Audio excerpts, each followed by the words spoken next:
রাষ্ট্রপতি তো তার ভাষণেই বলেছে, তার পিছনে তো 3জন জেনারেল দাঁড়ায় আছিল, 3 বাহিনী প্রধান, তাদের সামনে পিছনে রেখেই তো সে বলছে যে সাবেক প্রধানমন্ত্রী শেখ হাসিনা পদত্যাগ করেছে, পদত্যাগ করার কারণে সংসদ ভাঙিয়ে দিলাম আমি।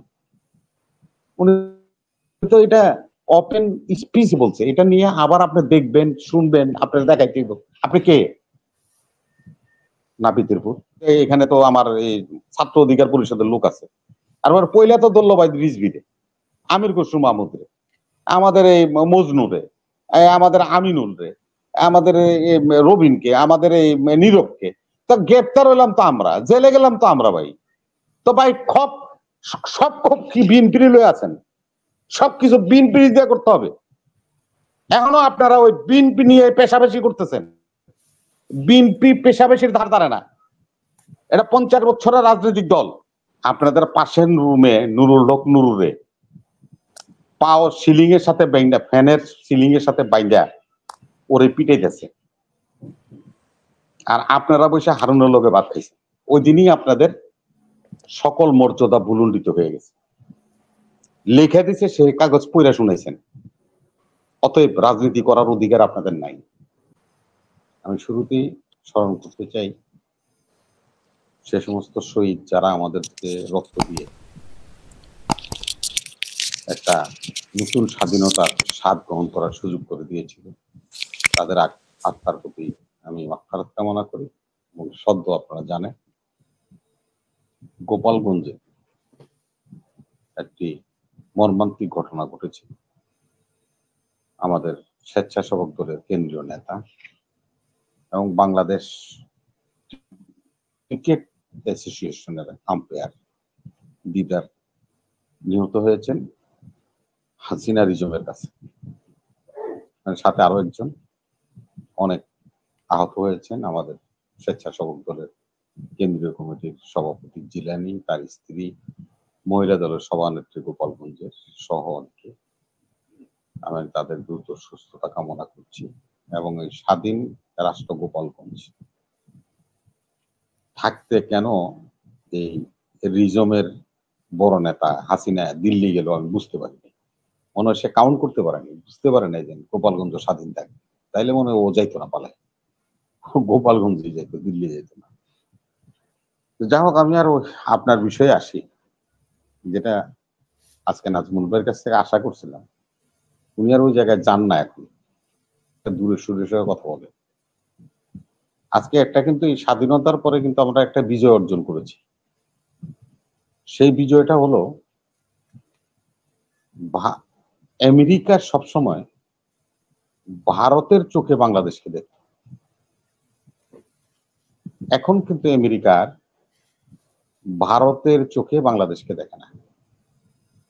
তারা বাংলাদেশের একটা স্টেক হোল্ডার হিসাবে বাংলাদেশকে মর্যাদা দেয়, এবং সে মর্যাদার ফলশ্রুতিতে আপনারা যে ডোনাল্ড লুর কথা বলছিলেন, ডোনাল্ড লু কিন্তু এই সফরের অংশ না। এই সফরটা হলো আমাদের সাথে হচ্ছে আমেরিকার ফিনান্স ডিপার্টমেন্টের যে অর্থ মন্ত্রণালয়ের ডেপুটি যে মন্ত্রী নেমেন সাহেব, তার নেতৃত্বে 6 সদস্যের আসছে প্রতিনিধি দল, তার নেতৃত্ব দিচ্ছেন নেমেন। কিন্তু এখানে ডোনাল্ড লু এটা এই আজকে যে প্রতিনিধি দল তার নেতৃত্ব দেন নাই, যেহেতু উনি দক্ষিণ এশিয়া বিষয়ক আন্ডার সেক্রেটারি দিল্লিতে ছিলেন। সেখান থেকে উনি ওনাদের সাথে সাক্ষাৎ করার জন্য আসছিলেন। মনে হয় আজকেই উনি বিকালের মধ্যে চলে গেছেন। প্রতিনিধি দল আজকে থাকবে, কালকে যাবে। ডোনাল্ড লু কিন্তু বাংলাদেশে আসার আগে ভারতে বসে একটা কথা বলেছে, সেটা হলো ঢাকাকে বিভাজন করা যাবে না, ভেঙে দেওয়া যাবে না, ভাগ করা যাবে না। ভারতীয় প্রতিপক্ষ জয়শঙ্করকে সে এই বার্তাটা দিয়েছে। সেটা থেকে বোঝা যায় মার্কিনীরা সরাসরি বাংলাদেশকে হ্যান্ডেল করতে চায়, যে কথাটা মাহমুদ ভাই বলতে চেষ্টা করছে যে এই 2 বিলিয়ন টাকা, 2 বিলিয়ন টাকা তো চীনের মতো রাশিয়ার মতো আর ওই ভারতের মতো আমাদেরকে ঋণ দেয় নাই। বুঝেন কিনা জানি না, রাজনীতি তো করেন সারা জীবন, শেষ প্রান্তে এসে গেছেন। US8 আমাদেরকে ভিক্ষা দিছে, ভিক্ষা $200 মিলিয়ন, যেটা কোনোদিনও আর ওরা ফেরত নেবে না, ঋণ দেয় নাই। আমরা একটা নতুন সরকার হয়েছে ইউনূস সাহেব, সে সরকারকে চালানোর জন্য অর্থের প্রয়োজন, সেহেতু তারা পাশে থেকেছে। 1 টাকাও দান, 1 কোটি টাকাও দান, তারা 200 মিলিয়ন টাকা আমাদের সাহায্য ঘোষণা করেছে। এই সাহায্য ঘোষণার সাথে সাথে আমাদের বিশ্ব ব্যাংক $100 মিলিয়ন দিবেন, আমাদেরকে দিবেন। এবং আরেকটা সুখবর যেটা কখনো হয় না, ADB, Asian development bank $400 million আমাদেরকে দেওয়ার প্রতিশ্রুতি দিয়েছে। আর যে কথাটা আপনারা ভাবছেন ডক্টর ইউনূস সাহেবকে নিয়ে, 3টা বৃহৎ শক্তি ইউনূস সাহেবকে গাইড করে। তার একটা হলো জাতিসংঘ,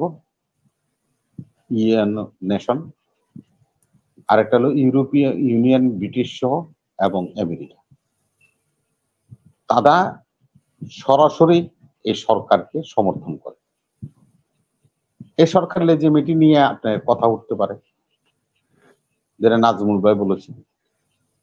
দেখেন নাজমুল ভাই 118, আপনি তো নির্বাচন নিয়ে কাজ করেন এবং এক্সপার্ট। 118তে সংবিধানে কি বলছে দেখেন।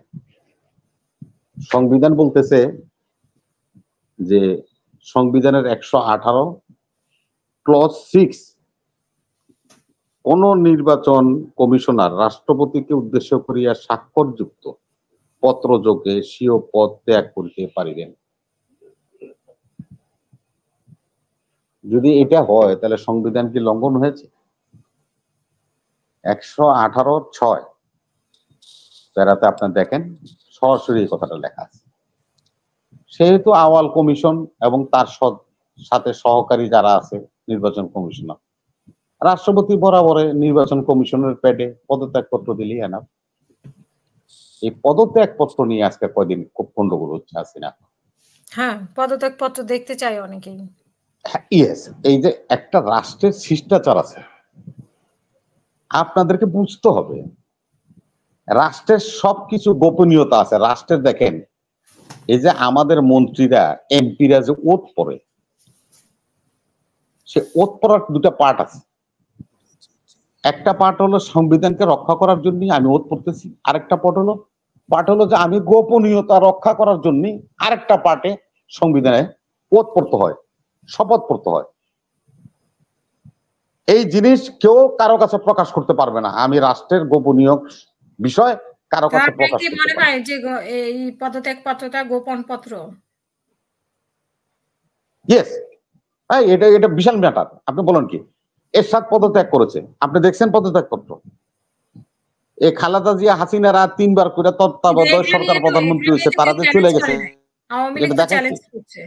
না এটা চ্যালেঞ্জ হবে না। এটা চ্যালেঞ্জের কথাটা এখন আপনার কাছে আসি আমি।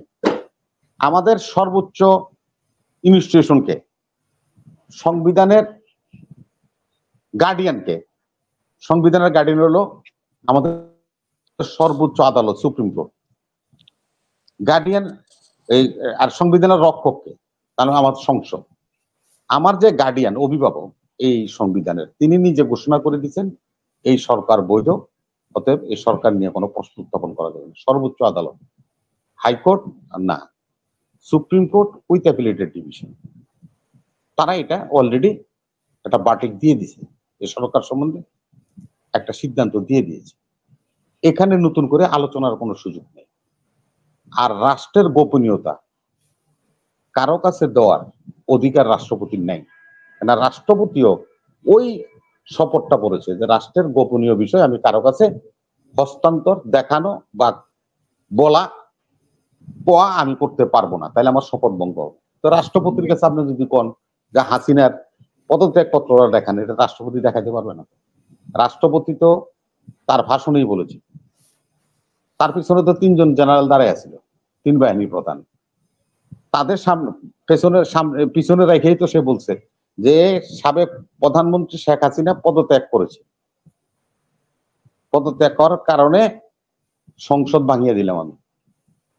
উনি তো এটা ওপেন স্পিচ বলছে। এটা নিয়ে আবার আপনি দেখবেন, শুনবেন, আপনার দেখাইতে দিব। আপনি কে? নাপিতেরপুর রাষ্ট্র বুঝেন, আইন বুঝেন, সংবিধান বুঝেন, সে সময় সমস্ত নাপ তেলে আমাকে সামনে করবেন না। সংবিধানের স বুঝেন না। সংবিধান কোনো না না না না আপনাকে আরেকটা কথা বলে আমি, সংবিধান কলিমুল্লাহ সাহেবরা এই যে সমস্ত এনজিওরা বানায় নাই, সংবিধানও বানাইছে কিন্তু রাজনীতিবিদরা। রাজনীতিবিদদের সাথে সবসময় রাজনীতি করবেন না। আচ্ছা যাই হোক, আপনার কাছে এখানে সমস্যা আছে। হ্যাঁ, এটা সমস্যা আছে না, এই জন্যই আমরা বলছি না। ডোনাল্ড লো, আমি এটা বলি, ডোনাল্ড লো তো সফর সঙ্গী। ডোনাল্ড লো হলো এখানে মেহমান হিসেবে আসছে, এই টিমের প্রতিনিধিত্ব করছে নাজমুল ভাই বলুক না,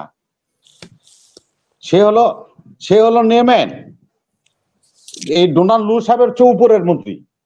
ডোনাল্ড লু সাহেবের ওই যে যেটা হাসিনা কইছিল, ডোনাল্ড লু যখন শেষবার আসছিল তার সাথে দেখা করতে চাইছিল, তখন হাসিনা কইছিল সিকি মন্ত্রীর লোকে দেখা করবো আমি, এইরকম তুচ্ছ তাচ্ছিল্য করছিল। তো এখন ওনার চেয়ে হলো হাফ মন্ত্রী, কিন্তু বিএনপি তো অনেক আশা ভরসা প্রতিমন্ত্রী হলো নোমান। যুক্তরাষ্ট্রের উপর অনেক আশা ভরসা ছিল নির্বাচনের আগে।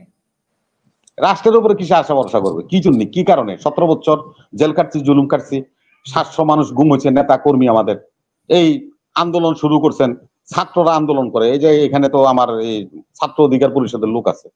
আর পয়লা তো দল্লবাই রিজভিরে, আমির খসরু মাহমুদ রে, আমাদের এই মজনু রে, আমাদের আমিনুল রে, আমাদের রবিনকে, আমাদের এই নীরবকে তো গ্রেপ্তার হইলাম তো আমরা, জেলে গেলাম তো আমরা ভাই। তো ভাই সব কি বিএনপি লয়ে আছেন?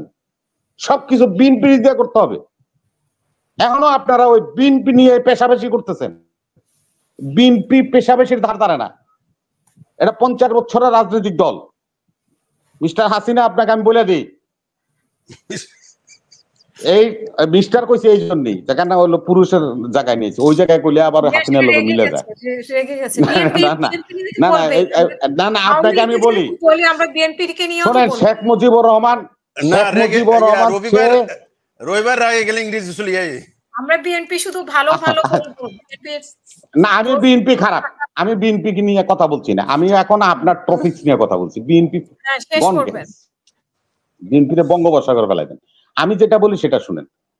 শেখ মুজিবুর রহমান নিজের দল ব্যান করছে, আওয়ামী লীগের সে ব্যান করে দিচ্ছে, করছে না? শহীদ রাষ্ট্রপতি জিয়াউর রহমান আওয়ামী লীগের লাইসেন্স দিছে, এই জামাতকে লাইসেন্স দিছে, যত দল দেখেন বাংলাদেশের জিয়াউর রহমান দিছে। সে বহুদলীয় গণতন্ত্রে বিশ্বাস করে। আজকে অনেকে প্রশ্ন করে যে আওয়ামী লীগ নির্বাচন করতে পারবে কিনা, এই হচ্ছে সে হয়েছে, মানবতা বিরোধী, বিচার না হইলে তার নির্বাচন ন। আমরা বহুদলীয় গণতন্ত্রের প্রবক্তা, শহীদ রাষ্ট্রপতি জিয়াউর রহমানের দল বিএনপি। সকল দল, ওই যে ছাত্ররা একটা দল করতে চায় না, এটা করুক, আমরা ওয়েলকাম জানাই। এরপরে যদি আরো কেউ দল করতে চায়, কাজের বুয়ারও যদি দল করে, আমরা স্যালুট করে জানাবো, তাদের সাথে অংশগ্রহণ করে আমরা নির্বাচন করি। আমরা সকলের অধিকার প্রতিষ্ঠা করার জন্য গ্রহণযোগ্য একটা নির্বাচন, ক্যাডেবল একটা নির্বাচন সকলে অংশগ্রহণের মাধ্যমে হবে।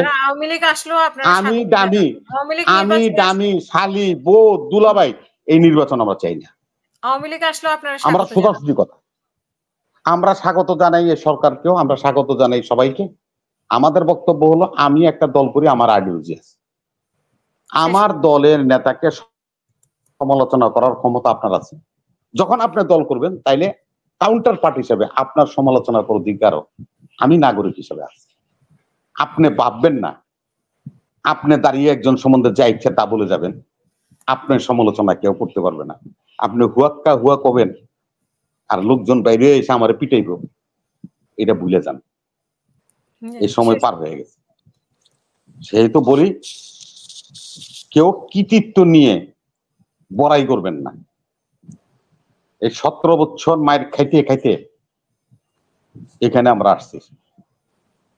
হারুনের বাটের হোটেলে যখন আপনারা বসে ভাত খাইতেছেন, আপনাদের পাশের রুমে নুরুল হক নুরুরে পাও সিলিং এর সাথে বাইন্দা, ফ্যানের সিলিং এর সাথে বাইন্দা ওরে পিটাইতেছে।